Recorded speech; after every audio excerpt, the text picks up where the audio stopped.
Киностудия и цыгане.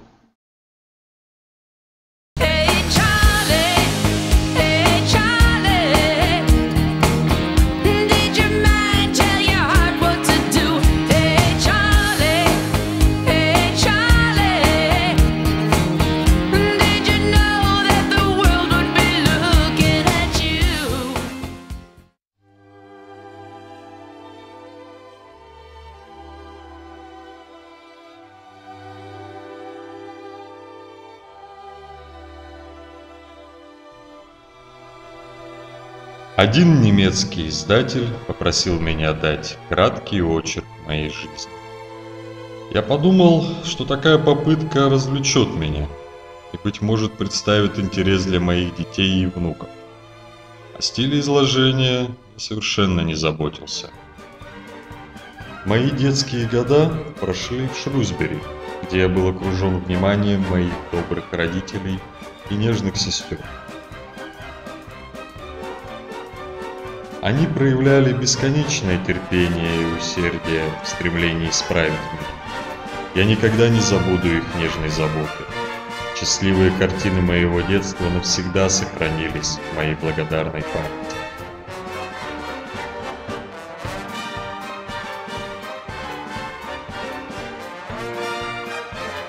Когда я стал посещать школу, у меня уже отчетливо развился вкус к естественной истории. Я проводил тонкие и хорошо продуманные эксперименты с животными. Уже тогда я научился записывать самые важные результаты. Конечно, самыми важными для науки были результаты, которые невозможно было предвидеть. Я был всецело поглощен своими наблюдениями над животными и растениями, порою пренебрегая школьными занятиями. Я мог бесконечно рассматривать и пересчитывать свои коллекции минералов и животных. Я был глубоко огорчен, когда однажды мой отец сказал мне: «Ты ни о чем не думаешь, кроме охоты, собак и ловли крыс. Ты опозоришь себя и всю нашу семью».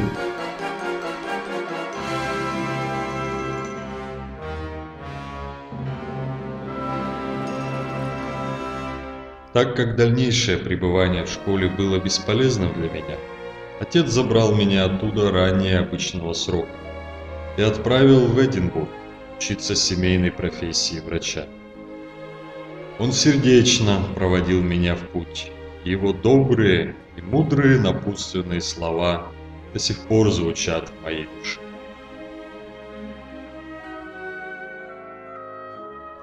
Я повторял их про себя, проходя коридорами овеянного славой университета.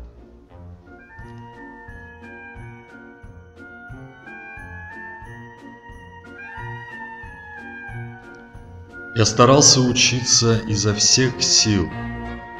Я честно ходил на все лекции. Но что я мог поделать? Лекторы были безумно унылы, а их лекции были невыносимо скучны. Один из них разразился восторженной речью о Ламарке и его эволюционных воззрениях. Я выслушал, но его слова не произвели на мой ум никакого впечатления. Таким образом, я провел 2 года в Эдинбурге. Однажды я честно признался моим дорогим сестрам о том, что мне вовсе не улыбается идея стать врачом. Со всей возможной деликатностью они донесли эту мысль до отца. Возможность моего превращения в светского бездельника привела его в страшное негодование. Озабоченный моей судьбой, мой добрейший отец выбрал для меня поприще священника и сердечно проводил в Кембриджский университет.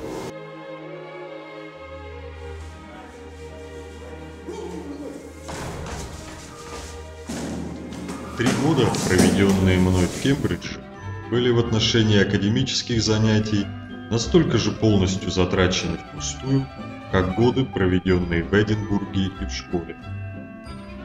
Моя страсть к прогулкам верхом привела меня в кружок молодых людей не очень высокой нравственности. По временам мы порядочно выпивали а затем весело пели и играли в карты. Но ни одному занятию не предавался я в Кембридже даже приблизительно с такой огромной страстью, как коллекционированию жуков. Мое обучение подходило к концу, когда я получил письмо о том, что капитан Фицрой готов взять меня в путешествие на Бигле в качестве натуралиста. Радости моей не было предела.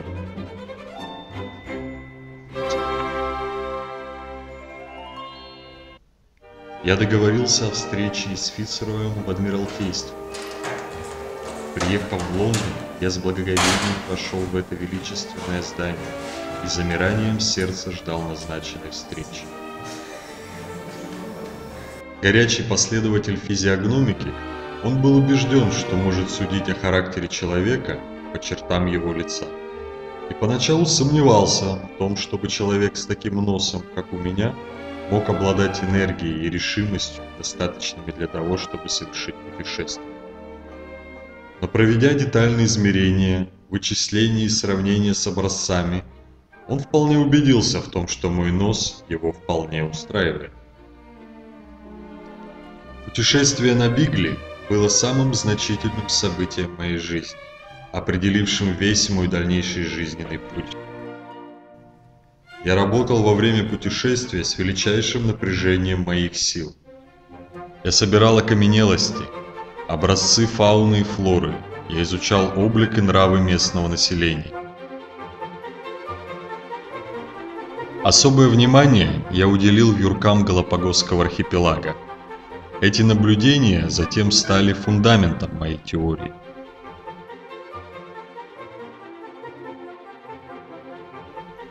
Мои встречи с огнеземельцами позволили мне затем пролить много света на происхождение человека и его историю.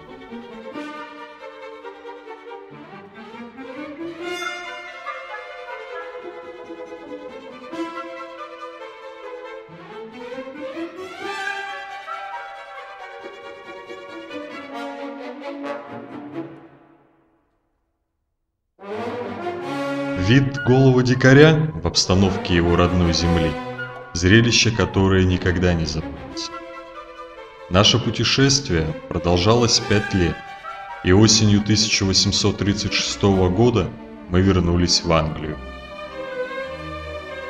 Без ложной скромности скажу, наше прибытие наделало много шума. Владимир Владимирович Путин.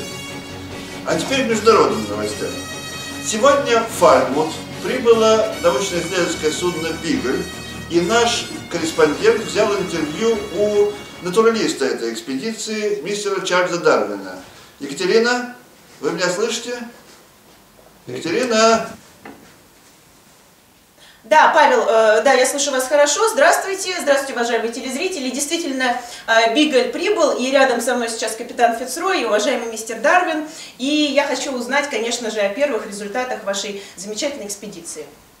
Здравствуйте.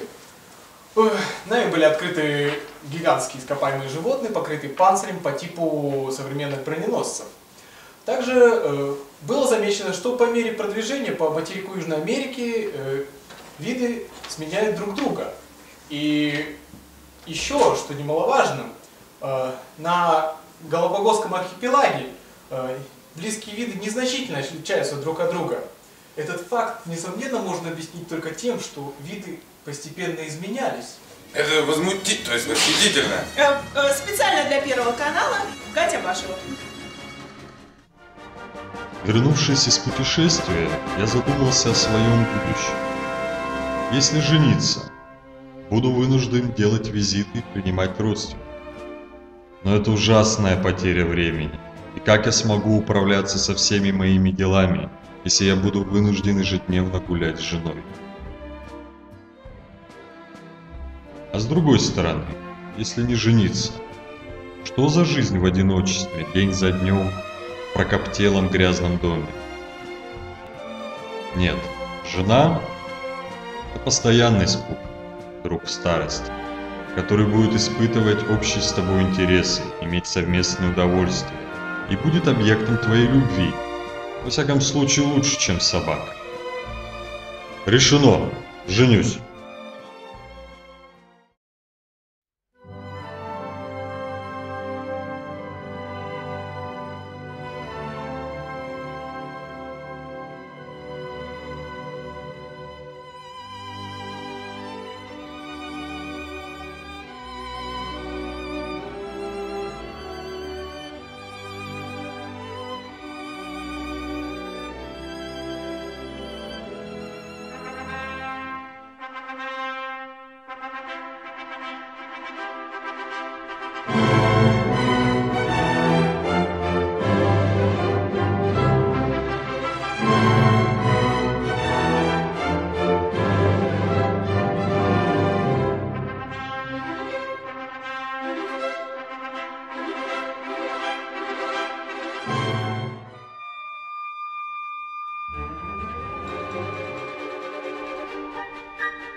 После того, как я вернулся в Англию, я стал собирать все факты, которые имеют хотя бы малейшее отношение к изменениям животных и растений.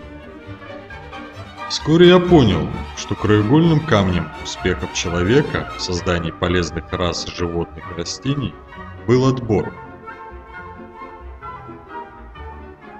Однако в течение некоторого времени для меня оставалось тайной, каким образом отбор мог быть применен к организмам, живущих в естественных условиях. Когда я прочитал книгу Мальтуса о народонаселении, меня сразу поразила мысль, что в условиях борьбы за существование благоприятные изменения должны иметь тенденцию сохраняться, а не благоприятные уничтожаться. Результатом этого и должно было быть образование новых видов.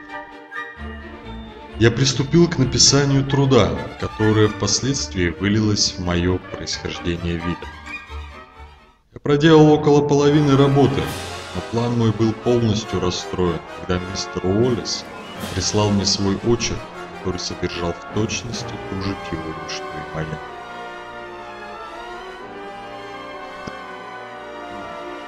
Труд всей моей жизни пошел прахом. Вся оригинальность моей работы была утрачена. Я не знал, что делать. Я отдал решение в руки Лайеля и Гук.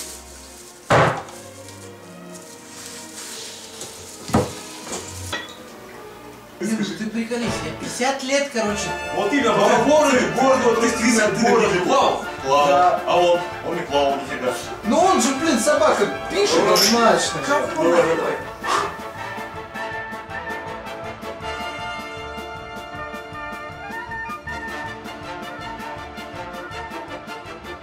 По их предложению, наши работы были одновременно доложены на заседании Линнеевского общества.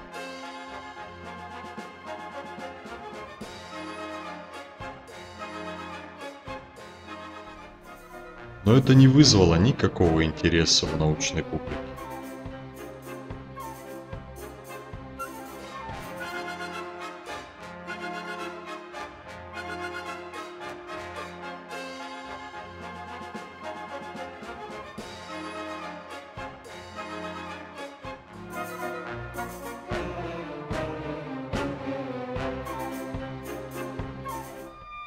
По настоятельному совету Лайеля и Гуккера я принялся за работу по подготовке тома о трансмутации видов.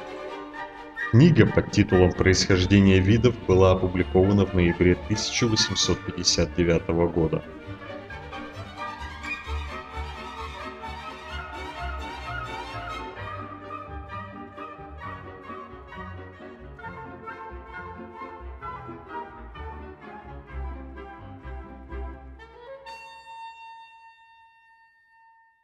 Совершенно несомненно, что эта книга – главный труд моей жизни. С первого момента она пользовалась чрезвычайно большим успехом. Первое, небольшое издание в 1250 экземпляров разошлось в день выхода в свет.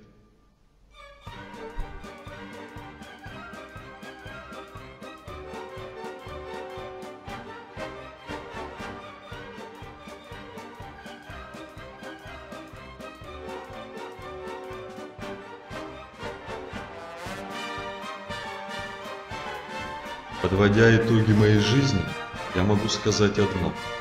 Я трудился изо всех сил и старался как мог, а ни один человек не в состоянии сделать больше этого. Воистину удивительно, что, обладая весьма посредственными способностями, я мог оказать довольно значительное влияние на убеждения людей науки по некоторым важным вопросам.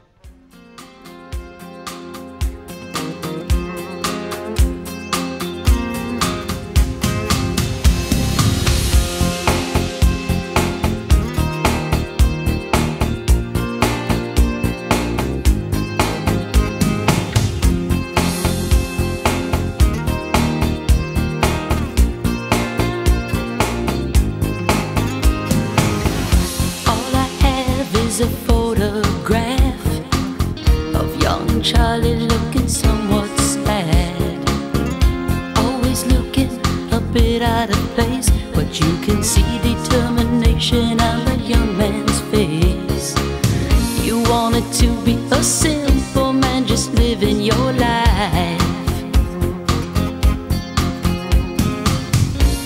always trying to understand this need to survive.